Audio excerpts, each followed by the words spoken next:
There's so much hate going on right now in the current environment, in the current politics, and just the current cultural zeitgeist.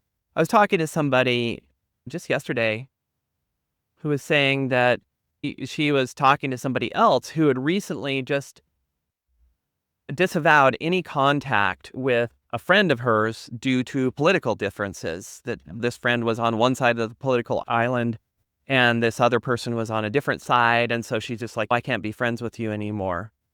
And there was the implication in this conversation that it wasn't just like a boundary. It was like, I hate you because, that's who you are. This hate, all of this hate here, it is so toxic. It is so destructive. And I've fallen into it. I'm not happy with a lot of what's going on right now in the US. And I've had my share of moments of just despising certain people. Certain I'm trying to define a characteristic without being too pointed and specific, but I'll just leave it there. Certain people I have been very upset about and even felt moments of anger towards them. I don't know that it's quite gotten towards hate because I think years ago I discovered that hate was just such a toxic thing. Not for the other person, for me. Like that hate, it just dragged me down. Like when I was hating on somebody because of whatever it was that I didn't like about them, I felt heavy. I felt reactive. I felt constantly like instead of being in my own creativity and whatever I wanted, I was just stuck in my reactive hate, my reactive stuff against them. And so I've gotten into that kind of reactivity. Again, maybe not to the extent of hate, but just to anger and frustration and just like, what are you thinking? How can you do that? I would never want to talk to you in a million years and that kind of stuff. That still is harmful, not to them, to me. And that's what I want to convey here is like, there's the old adage or saying or whatever, and maybe it's not that old, maybe it's newer. In like personal development, especially if there's this little bit of a spiritual flavor to them, that forgiveness is not for them, the people you're forgiving. Forgiveness is for you, the forgiver. And I think what forgiveness does, the reason that it is powerful for the person doing the forgiving, is because it lets go, it helps you let go of some of the anger and some of the hate that you're carrying around until you manage to forgive. When you give forgiveness, you're releasing out into the universe, whatever. You're releasing that anger and hate. And you're saying, okay, I'm not going to carry that against this person anymore. And I think so many people are like, well, no, how could I possibly, let's say you're upset like I am sometimes about some of the stuff going on out there. We'll just again leave it at that. How could, if I said, okay, forgive that top leader that's there creating this, many people would say, how could I possibly do that? That would be like saying that what that person is doing is okay. And I just want to make it so clear that's not what forgiveness is about. To forgive that person or any person is not about saying that what they're doing is okay. It's not condoning it. It's not saying that you're not going to resist or protest or stand up for what you believe in anymore. It's just saying, I'm no longer going to hold hate, anger, negative emotions towards that person. I believe that some people are actually energized, even when people are sending hate. I believe that some of our current top political figures thrive on attention, even if it is hateful attention. Like they claim to want to say, well, I just only want people to like me and I will only want positive attention. But if you actually look at the real behavior, the real behavior is such that they just want attention, period, whether it's hateful or positive attention. And until you've really forgiven somebody, you're more likely to be paying them attention because you've got energy for them. Even if it's hateful or angry energy for them, you are holding an energy towards them. And for some people who are seemingly worth hating, it can be a very draining thing for you and actually energizing for them. So by hating them, you're actually giving them energy. So the weird irony of this situation is that if you can withdraw your hate by getting into forgiveness, you're actually doing the opposite thing. Because once you've forgiven somebody, it's much easier to just move on and say, oh yeah, they're doing that thing, whatever. I may not like that. I may even do something to try to create some kind of boundary or whatever. I may push back or whatever, but I'm not going to do it in this emotionally charged way that drags me down and further energizes them. So powerful. So how I specifically learned this is, again, with our, I'll just say, dear leader here in the United States, I've had to go through some forgiveness. I've gone through some cycles of that, of really just genuinely saying, I'm going to try to forgive this person. I'm going to say, like rationally, how I go through that in my mind is, I think here is a person who's a product of a very tough childhood, and myself having gone through a tough childhood, very different sort, but a tough childhood, I can relate to that. I can relate to the dysfunctions it causes. I believe and think that I've made some very different choices about how to deal with my own dysfunctions and to try to grow from them as opposed to cover them up in unhealthy ways. But nonetheless, it's easy to look at that person and just say, look at all that this person is doing and how terrible that is and how awful that is. And being really angry and being really hateful towards that. And every time I got to that space, I'm just drained. I don't have anything left for doing anything productive or useful, for being part of the solution rather than for being part of the problem. And I think just in general in our politics, that is one of the core problems in our politics, is that it has become all about divisiveness and hate rather than we're on this world and in this situation, in this country together, like it or not. The question I say is like, well, regardless of whether I like that person, do I want to find a working solution so that we can like somehow function together here? Or do I just want to keep hating and making that situation worse and worse and worse with my hateful energy? The answer is no, I don't want to keep making it worse. That's not the world I want to live in. I'm not excited about going to war for my ideals. I mean, there are some people out there like that, but I don't think it's that many people when it comes down to actually physical violence for their ideals who really want to do it. I think there are a small number who are crazy enough to do that, but they're pretty few. And I think the rest of us, we don't really want to go out and have whatever kind of battles just to hold our ideals. I think we all want a better life, even if that might look very different. When we're holding the hate and the anger and all that heavy energy, we can't do it. And I realize that for myself. I can't do that. And I have to start letting go of that.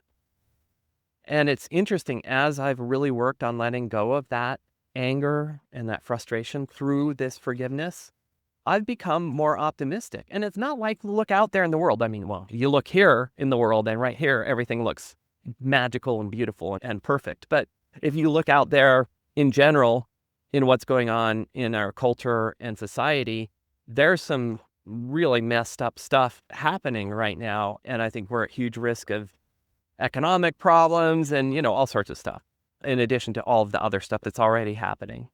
I'm more optimistic simply because I now have more energy, more space to try to do something positive and try to see that there is an other side to this, another side. I'm not saying another side of another point of view side, but getting on the other side in the future after this phase of yuck is over, that there is a chance to build something better where this kind of stuff is less likely to happen, at least for a few generations.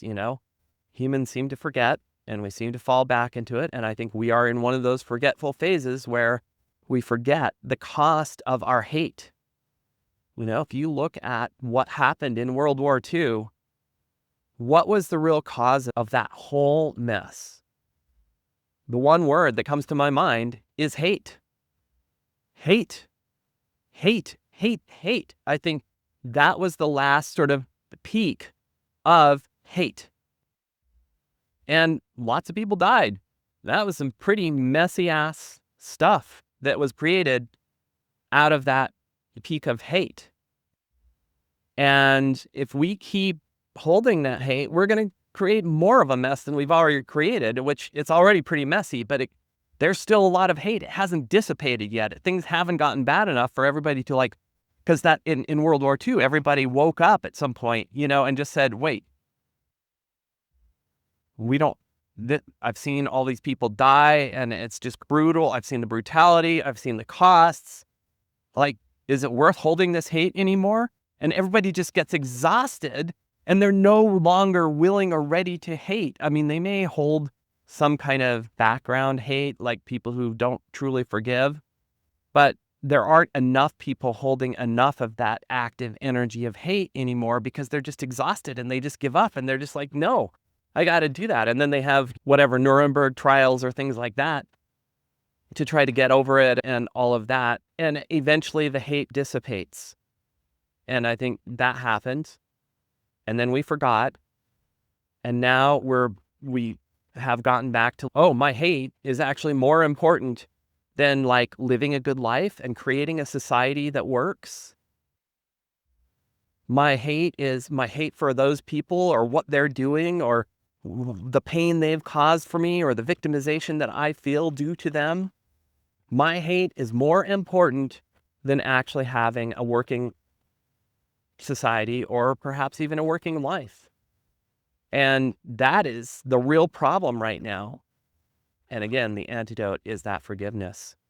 It's saying, no, I don't want to be a part of the problem anymore. I don't want to do that anymore. I want to be part of the solution. And the first step is to forgive. And I'll tell you, in me doing that, in me working on forgiveness towards our dear leader, I wouldn't say I'm 100% there.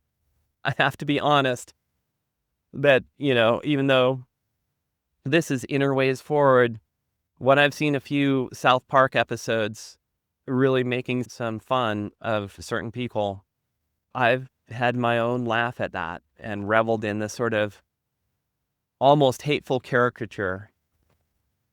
But that doesn't lead anywhere. I mean, maybe for the people who are very susceptible to the ridicule, it can have an effect. So I don't want to diminish the efforts of creators like that. They have their place. They have their place. But that's not the place I want to be. That's not the place I want to live.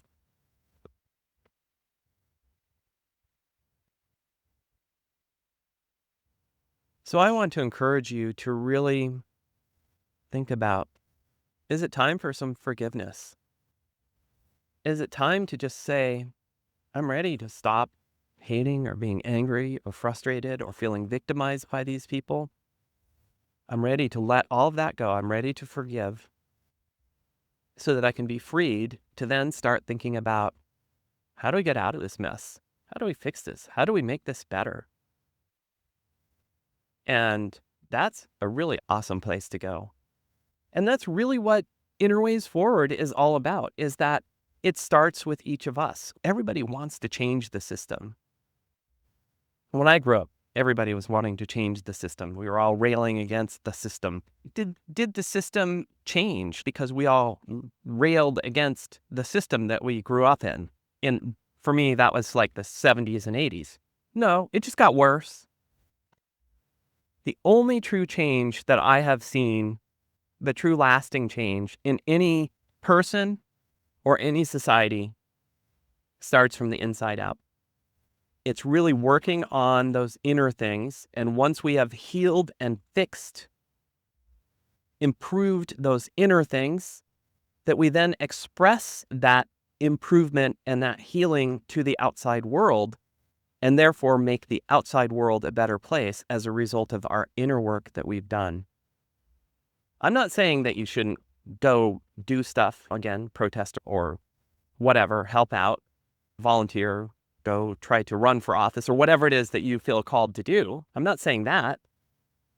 But I'm just saying if you do all that stuff without working on the inner stuff, like this forgiveness, then it's going to have far less impact and effect than if you do the inner stuff and start with that as the core, as the basis. So the message for today is like, even if you are very angry and very frustrated about what's going on, I encourage thinking about that forgiveness, about really trying to start forgiving people. And you don't have to start with the people who perhaps are the worst offenders. You could start with some easier cases first and see if you can work through some forgiveness with them. And once you achieve that and feel the results of that, then say, yeah, okay, now it's worth working on those harder cases. Again, I'm not 100% there, but I'm maybe 80% of the way there. And it feels a lot better. Doesn't mean I like the person. Doesn't mean I agree with anything the person is doing. Just means, like, okay, that person is there. They're doing that. They have their reasons, however twisted they are. And I'm going to forgive them and say, okay, here we are. We're in the world that we're in. We have to work with what we have. And all we can do is move forward from here. That's all any of us can do. Forgiveness. All right.